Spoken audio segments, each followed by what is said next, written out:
শেখ হাসিনা আমাদের বন্ধ করতে দেয় নাই, এখন বন্ধ করে রাস্তা বন্ধ করে মিছিল মিটিং চলে।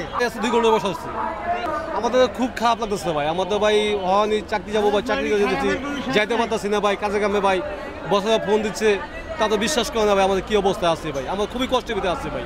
খারাপ মানে খারাপের কোনো শেষ নাই, ওর ধৈর্যের বাইরে গেছি আমরা, মাথা বোঝা গরম হয়ে গেছে গরমে। আর কি বলবো আপনি করে, এগিয়ে তো অবৈধ, এগিয়ে অবৈধ রাস্তা বন্ধ করা। শেখ হাসিনা আমাদের বন্ধ করতে দেয় নাই, এখন বন্ধ করে রাস্তা বন্ধ করে মিছিল মিটিং চলে।